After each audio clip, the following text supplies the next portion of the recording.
welcome everybody to, are we in week 30 now? Oh man, I've lost count. I stopped counting the weeks. But anyways, we'll just call it absolute chaos week. And that's okay, because that's what we do. We are technology professionals, and if we aren't in chaos, we're just bored. This week, what I'm really trying to focus on, and I'm hoping, is that people can, week 30, no, not week 30 of quarantine. Maybe for you, week 30 of quarantine. Week 30 of the VEP program. I don't know what week it is in the quarantine. I'm not even certain what day it is. I think it's Thursday, right? It's every day runs together now. And, you know, that's okay. That's okay. I just follow my calendar religiously. It's what I do. I have gotten a kick out of all the toilet paper backgrounds I have seen. What's with Bill Murray? Yes, it's Groundhog Day. Same thing, over and over and over. Over and over again. Oh, there's new things every day. There's like, what am I gonna do today? You know, I've kind of had my schedule disrupted, and you know, what I was planning on doing these weeks was finishing up the HIT stuff, getting some marketing collateral out there for everyone. Instead, what I've been doing is focusing on how I can help clients with the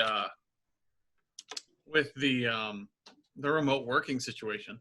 So I just created a video this morning, and I'm waiting for it to render. I got to blur out some stuff, and once it's done, I will share this with school teachers to help them understand how to use Zoom in breakout rooms to facilitate online classroom settings. And it's that a lot of these teachers, they're really good at their job, but they're out of their element, just like most people are right now. And I'm trying to find ways to humanize the technology, to use a catchphrase there, to humanize the technology in a way that replicates and allows them to be effective in this new world. So if you guys have never used a breakout room in Zoom before, it's a feature that you have to turn on in the web console, and once you enable it, it's on in your room, in all your rooms, but your admin has to do it. And the cool thing is, like, right now, if I want to, I could do breakout rooms, and I could throw people wherever I want to. And that way you can have like a virtual workplace is my concept I've been working on. So with my second grade teacher here, she has 18 students sitting in her classroom. And whenever they do these conference calls once a week, it's just absolute chaos. It's like a bunch of monkeys in a zoo. They're bouncing around the screen. They're trying to talk over each other. So she mutes them all, and she lets one kid talk at a time. They talk about their puppies. They talk about their homework. And then they get done with their call after about 20 minutes. I'm like, man, what an inefficient way of doing this. There is a better way. Why aren't they using breakout rooms? And it turns out they don't know about them because they're not a feature that's enabled in Zoom by default. So we have all these people using Zoom, and they think they're on the cutting edge here, and they're just scratching the surface of what they could be doing.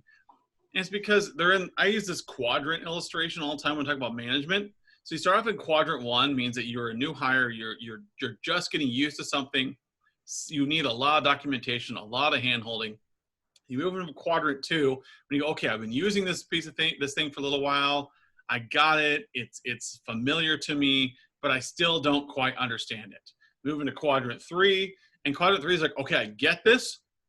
I can own it, and I don't need help anymore. Quadrant 4 says, I know this so well, I could teach it.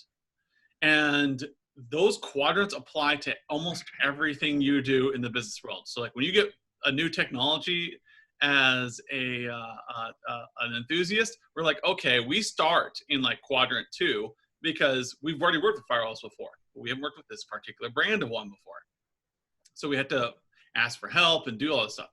And then as you move along, you go, right now, everybody is in quadrant 1 on Zoom. They're like, I know how to click the button, and I know how to join the call, and everybody's staring up my nose, my microphone's all the way off, but hey, I'm in. Yeah. We want to get people over to that quadrant 3, where they're using it creatively, where they understand it, and they don't necessarily need the help anymore, but at least they're using it in a way that's making their lives better. So my video is only like 12 minutes long, and I'll publish it to the YouTube channel. You guys can share it if you want. It's just going to be a humanized video, and it will show clients in the educational arena how to break out and use various rooms, use a virtual whiteboard, and manage a setting. It's even got a very clunky demo at the end where I actually brought in my son and a friend of mine and put them in different rooms, put them in the same room together, and we had a lot of fun. So Yeah, I think we are really, obviously seeing new norms. I have two teenage boys at home, and so last night they met with their youth group from church, and I have one of these silly mottos. I'm full of catchphrases, right? Well, I really subscribe to the one of anything worth doing is worth overdoing, right?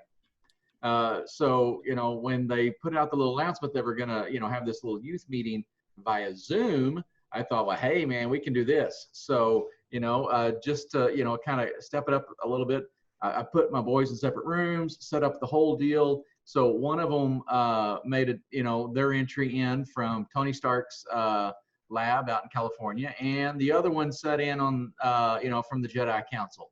And it's just little things like this that really kind of stand out. And but for us applicably, I think we have a great opportunity now as we've got clients engaged in some of these new interfaces, new ways of doing things. Let's take charge. Let's take the lead in that. I get lots of feedback from our coaching clients, and my own personal experience echoes this. There's some clients you just can't get a meeting in a strategic setting, right? I mean, it's like every time you show up, they just want to stand in the foyer and of their office and talk to you. Or, maybe you can sit at their desk with them, but their desk is a mountain of paperwork. And there's just no way to really interface with them in the ideal way that we've, a lot of our reports are built around, and the managed services platform tool, where we get this up on a screen and we have, at least our, key contact there. There are, our target audience, or, maybe some other people. We can't collaborate. We can't have these conversations, and as default, we're handing out paper copies of reports, right? We're making presentations. So now, obviously, is a great opportunity, because all the conversations that Adam and I have been having with you guys over the last year about, hey, you need these strategic conversations. You need to put them in a format that, builds off of each other. You need to have these right cadences. That all still applies today. I mean, just because, we have tactical things, we've got fires we got to put out, it doesn't mean that we shouldn't be finding a place to have strategic conversations with our clients. And obviously, we're not going to be showing up. We're not all going to be sitting around a boardroom. All right. So utilize Zoom, or whatever your preferred platform is. Take the lead, take the initiative, utilize that. Your clients are going to see you using it effectively. They're going to see you conducting your business, doing the things that need to be done. They're going to go, hey, can you guys help me set this up? This looks really good. I think I could do this with a couple of my clients too. And all of a sudden now you're not just the technology guy. You're helping them with their business. You're helping them drive revenue, drive engagement with their clients. I mean, this is, trickle down, all, the tide raises all boats. I mean, whatever business analogy you want to work, if we get in here and we lead, we're going to help. And our position as a leader is going to be, I think, highlighted, because this is a technology driven element here that we're working with. But still, I mean, it's good for everybody, you and your customers. And like Adam's talking, the trickle down effect here goes out even further. I mean, maybe you call up the school that you work with and go, hey, I'm going to volunteer one of my engineers to help out with you guys. And we're going to go teacher by teacher and make sure they're all set up and know how to use the tool. I mean, that's some extra work maybe from you, but wow, what an impact you could have on your community and your clients. So I mean, there's a lot of opportunities for us to take charge and help people out here. Yeah, and I'm hoping some other people can email me ideas that they've come up with over the past few weeks, because there is a lot of technology out there. Like I sent my email on Tuesday, I was trying to figure out like how do you do telepresence, and I've never really researched this other than doing, I set up Cisco web conference rooms back in the day. Remember the old or the Polycom ones with the Snap 2 camera. Yeah, those were cool, creepy but that, cool. that was telepresence, and that's been what, a decade or two. Like I'm old, I'm getting old. And so I'm like, okay, what are these young whippersnappers doing today? And so I started researching this week, and because I need to familiarize myself. And because I'm a technologically geeky, nerdy, whatever you call them today, I'm able to understand and grasp concepts a little faster because I'm like, oh, that's what that is. And so I started looking around. I knew there were telepresence robots out there. And I thought, okay, let's look into those suckers. For a medical one, it's a mere $22,000 from Cisco. You can have a virtual doctor. Yep. And I'm like, holy crap, that's a lot of cash. And, it's in true terms of Cisco, it's got every whiz-bang little feature, and it looks very short-circuity. Anyways, and then there is the more business light version, and it's about $2,000, where you can actually walk around kind of like on a Segway, and you can talk to people. And I'm like, well, I guess it's better than nothing. So like, what are we gonna do today? Like, have a bunch of these robots in one common space and people can kind of walk around? What is this? Yeah. So I kept trying to think through, like, what am I missing? What are we missing in the virtual office space? And I thought, well, one thing we're missing is the ability just to have a quick base conversation with somebody. And well, you can do that via Zoom. So if you're using Zoom in your workplace, or you're using Teams or anything like that, you can call somebody really quick. Well, like Skip and I, like what about us? What about my kids at home? That's a big need right now with my wife and I, is how do we check in with them every day and make sure they're doing their homework and they're staying on task? And so I started looking around on ways to drop in, and that immediately triggered something in my head. Drop in. What tool am I thinking of? Amazon. Yep. You can drop in on Echoes. And so I thought, wait a minute, now may be a good time to go look out and see what the videos are. And sure enough, they're on sale right now. And so I bought a pair, and they'll come on Sunday. And I plan on using those to be able to like have one on my desk here and one with my kids at home, so that I can go, Alexa, drop in on home, drop in on kids. And so I'll have enabled those two to talk to each other. And so with your clients, you could do things like that, like where, hey, why don't we buy all of our employees an Echo Show right now? And that way we can drop in and talk to each other really quickly. No infrastructure needed. No setting up of Zoom, no making sure your microphone is working. It's just an all-encompassing solution. Costs $80. And now you have video conferencing for an entire organization. For $800, you've got 10 of them. Now you have 10 employees who can communicate with each other seamlessly by dropping in. And so these little things like this that you can come up with quickly because you've been looking at technology for decades, it triggers in your mind, and you're going to be able to connect those dots because you're sitting in that quadrant 3, quadrant 4 in multiple arenas in technology, where you're going to be able to be like, oh, yeah, well, you could spend $2,000 on a robot, but why do you need to move around? Why not spend $800, get yourself 10 Echo Shows, and we'll drop them on every one of your employees' homes so that you can talk to other employees.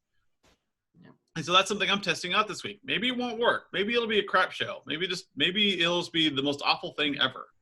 But I'm trying. I've got an example. Trying to find things that are going to help people. Yep. So some of you guys might have heard me tell this story, but from a SWOT analysis I did years ago, it was a fantastic SWOT analysis. So I like telling stories from it because it had so many parts that came out of it. But so I was working with this company, older company, older staff, not a technologically cutting edge sort of company. All right. And in part, one of the products they work on was some machinery that was 100 years old. Okay. So, very analog, old school kind of organization.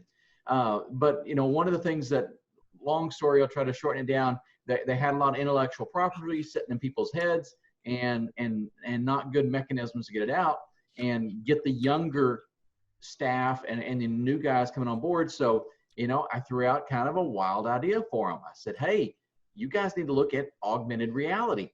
You know, and for them, you know, you think augmented reality, you think, you know, VC startups out in California somewhere, you know, or these guys coding something in their garage or whatever. I'm talking about guys in their late 60s, early 70s, been working industrial, hardcore stuff, but augmented reality was a great fit for them, because now we got these guys who are wanting to kind of retire and not do this hard labor out in these stressful situations, their stressful environments. So I park them in their den at home, or maybe it's in the office, and they put on, and their younger guys go out in the field and put on, you know, the augmented reality goggles, and you got a guy sitting back there with a giant tablet looking at what the junior staff member is looking at. Okay, so a bit of a story there, but I mean, is really odd, but it fit and worked in a really specific situation. I think we're going to see a lot more of those today, is what I'm getting at. I mean, you guys out there, you know, what the products that are out there. I mean, the standard set plus some of the unique things, drill down into those, find solutions for your clients, and really, you know, again, be the leader and come up with the solutions for them. Don't wait for them to come to you and go, hey, I need, you know, this product to, you know, accomplish this task. We can jump in there and figure some of those things out along the way. And this is kind of one of the things I want to talk about today, Adam, was a check-in with our clients. I think we really need to make sure that we are checking in. Again, a lot of feedback I'm getting from everyone as I talk to you guys throughout the week is, last week was crazy. The week before was even crazier. But this week is maybe the new norm. I mean, you know, it's different for everybody. The volume of calls has probably died down a little bit. And so now I think it's really time for us that we kind of maybe got the fires under control a little bit, so to speak, engage with our clients, just check in on their business. How are things going? And, you know, they're obviously going to have challenges. You know, some of them are going to be, hey, it's going really bad, or others are, hey, you know, we're making it. We'll start asking some more specific questions. Go, hey, you know, what's been the number one hit to your business? All right. And sometimes it'll be obvious, but sometimes it may not be. And so get them to walk through that process, because it may be something like, you know, hey, step A was we had to do this. Step B was we had to do this. And step C, we could make money. Right. And once they kind of roughly walk you through that process, you may be able to go, hey, I've got an idea that would fix step A. You know, if we did this, would that enable you to move on to step B?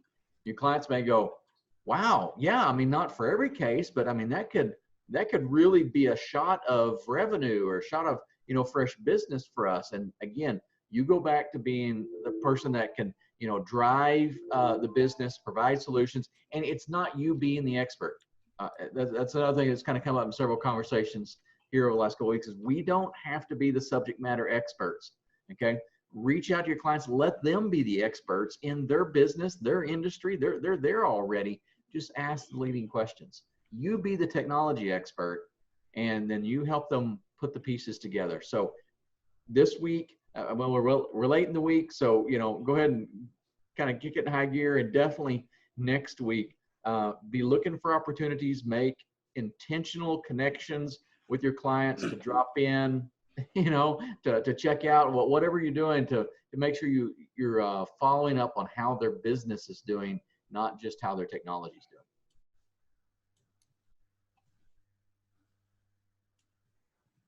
Insert awkward pause. I was just going to let it float out there. And, you know, right now it is, as you said, it is a good time to talk, because your clients have just filled out their PPP paperwork. Some of them have filled out their EIDL paperwork, and they're all kind of in this holding pattern. Is the money going to show up? Is the money going to show up? So everybody's kind of sitting there like, okay, now what? I can't make any plans until I have my cash payouts. Yep. And so now's a good time to be planning with your clients because they're somewhat hopeful. They're looking at this new world that's coming up, especially in the United States, as this money starts flooding in. And this is just the tip of the iceberg. This is just to get everybody saved. The actual infrastructure shift will happen after this as the small businesses start getting funds to help them do distributed workforce strategies. And that's where you're going to see the most cash coming into your organization. That's where we're going to see the big spends to MSPs who are prepared and have been working with their clients to do distributed workforce. And we keep beating this dead horse, but it's because we want you guys to understand that the MSPs who are ready and prepared to deliver distributed workforce strategies are the ones who are going to just thrive over the next 2-3 years. We're going to see a lot of pushing towards technology. We're going to see large corporations wanting to know how to do this at home. You're going to see a bunch of people just working as hard as they can. It's about to be too much business for technology professionals who are able to distribute workforces. But what is your strategy going to be? How are you going to deliver this? You're going to have a one-size-fits-all because your HIPAA compliant clients are going to have different needs than your school clients, which are going to have different needs than your manufacturing clients. Everybody is different. Now, even with your clients who have to be on site, there are going to be options where parts of their staff can work remotely. Now, telemed is about to become a huge thing. Absolutely. And it's been there right now. My wife did telemed for years. She did part of her internship on it. She worked in that department for a while, and she helped rural areas. Well, this is about to become huge. We're probably going to see a lot of engineering development come out of some of the universities on doing remote medical assistance. And how are you going to support that? How are you going to help your doctor's offices get ready for that? Yep. What is it that you can help them with? And so if you establish yourself as this advisor right now, like they want to know. And part of getting that foot in the door is creating little videos right now, like I am, that show that, hey, look, I'm for free. I'm giving people advice on how to set up their classrooms. Why do I know how to set up classrooms? Because I do Zoom all day. And I happen to think and watch my kids in their Zoom sessions like, man, there's a better way to do this that would cause a lot less anxiety. And you could be somewhat natural in your setup. Like, why aren't people doing this? Because they don't know. They honestly don't know. And now maybe in like 6 months, who knows? The school district could be hitting me up for guidance and doing an entire training program for teachers. I don't know. But right now I'm doing the right thing. I'm helping people see that there's way more to technology than they thought. And then it's not about just knowing technology, like knowing Zoom is there. That's not the end. It's connecting it. Using things like people, how are you doing your setup, Adam? How are you able to do things like this? It's like, no one else is doing this. Yeah, they are. Twitchers are. Business people are not. I just happen to be like, man, I wish there was a way to stay in front of my clients and I could do that. Like, wow, why don't I try to stitch these two technologies together? There's a reason why my online handle, if you ever look in like forums for tech support and stuff, Digital Blacksmith, you know, people know that name, have been in certain arenas. It's because I always viewed myself as being able to cobble together various technologies. It's great when you're in a world where you're in a corporation where they have all one cohesive technology. The true talent comes in with the digital blacksmiths. We're like, okay, imagine making an airplane, but you're making it from parts from all over the world using metric American units. You're using this plane wing was created from here. This plane wing was created from here, and none of them match. But we got to find a way to spot weld these things together. That's an IT person. And that's where we are today. We're in our happy place where we should be stitching together things like OBS and Zoom. We should be trying to figure out how to use things like Echo Show and telepresence. We need to be painting this picture because we, in our heads, are sitting in that quadrant 3, quadrant 4, and we're able to be creative and provide solutions. And if you set that precedent with your clients today, they're going to remember that as they start getting all this cash influx into their business. Like, I really need to pick Adam's head. I really need to talk to Sean. I really need to talk to Mike. I need to figure out what's going on. Well, they probably don't need to talk to Michael Marlowe. But anyways, talking to the sane people of the world where they might be able to put things together and help provide a creative solution to very complex business problems right now.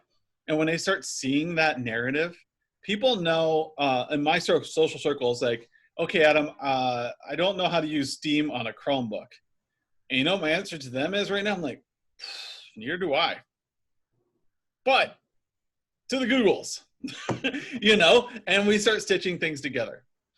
And we figured it out. That was a text I got probably 15 minutes ago. How do I use Steam on a Chromebook? I'm like, I don't do PC support, but I'll figure it out. And that's our world. And in the business world, people are going to be like, I need some way to be able to talk to my teams on a daily basis. All right, let's figure that out. What do you have? You have Microsoft Teams? Good way to do it. Why haven't you been using Microsoft Teams? What is that? All right, well, now we know where to start. Obvious things to us are not obvious to our clients. We do have tech-savvy clients, but you have to realize that a simple little 5-minute video with you is worth hours of their time. All right, let me interject this, client, Adam, as well. So what's for our clients maybe question some of this, but internally too, we need to be thinking about our internal staffing. And I firmly believe that we are facing a mountain of IT work to come up in the coming months. The remote initiatives are going to just be coming from everywhere. So we need to be preparing our internal teams. You may have, you know, staff members that don't interface with Teams, have no idea how to install it. I mean, maybe you've got a bunch of clients using Teams, but you guys are using WebEx internally, or vice versa. I mean, you're going to have to this may be a good opportunity to refine your stack. You know, if you want to go through that technology stack assessment, that middle piece that you've probably heard me talk about, now may be a really, really good opportunity to say, hey, you know, if we're going to really push this remote access with everybody, we need to define what that looks like. You know, so that's a business driven conversation for your executive team. You know, and what vendors do you have the best relationship? Where do you think you're going to be able to make the most margin? You know, what's going to fit your client demographics best? And, you know, what can you do? What does your staff have the capability to install and support going forward? And then can you ramp up? You know, this may be a great time to send some guys to, you know, VMware training. You know, we may probably see a lot more uptick in everything virtualized. You know, how does this work? You know, being from a Cisco partner background, you know, I've always maintained that spreadsheet with the list of your SEs and your AMs, right? And then what was there's a third cat, 3 of them, you know. So you could allocate someone, you know, in one role each to fulfill all your different Cisco, you know, requirements to get authorization to do whatever, you know. And so we weren't a gold partner, but we were a pretty big Cisco shop, and managing all those different vendor, you know, requirements was a pain in the rear. Well, now may be time to work on your alignment on that, where you see yourself pushing, and maybe it's time to you know, really spend some of those EIDL dollars on training. That may be a definite you know, area where you can do that. Send some guys to the classes. Maybe, I don't know, it's really iffy, but they might have a little bit of free time in some aspects, or maybe you can carve them out, you know, now some time that you've got your clients maybe established. So be preparing for the coming wave of projects and and remote work. There's a lot coming up, and you can either stand at the bottom of that wave and just get hit when it shows up, or you can get ahead of it and you can ride it, you know, and get up on top of it and decide where you want to go in that journey. And I think, you know, obviously, you know, and just to show you how important this is, I don't care what size your MSP is, you can ask for up to $2 million to fund this initiative. $2 million, forgivable. Yep. And that is a grant. You can write And if you have a grant writer available to you, good luck finding one right now. They are swamped. Anyways, I have one, and she is going to help me. And there was much begging and pleading involved there. And so the concept is that if you can show that you are going to deliver telepresence to your clients, you can get these grants. And once you're approved, you're ready to go. How many of you are going to be able to deliver telepresence to your clients? Oh yeah, I can deliver telepresence to my clients. Okay, can you prove it to me? Show me what it is that you're going to deliver to clients. Show me how you're going to do this. And that's how you write a grant. You have to show how you're going to do something. You can't just say, yeah, I can do telepresence. So find that product, find that kit, find whatever it is you're going to do, and move forward with it and have it ready so that when people are looking for this, or when you are looking to write a grant, that you've already shown that you have the potential to do it and that you know what you're doing. Otherwise, you're going to be stuck in the break fix arena like you have been for the past 10 years. Yep. People are going to wait until their telepresence stuff breaks, and then they're going to call you about it like, hey, I bought this cool stuff. How do I fix it, or how do I install it? Say, no. You have to buy our kit if you want us to support it. Yep. Just like you do with every other piece of technology you have. What telepresence kits, what telepresence programs are you going to support in your MSP? Put them together, put a price tag on it, and have it ready so that people can buy it when the time comes. Yep. That is where you need to be.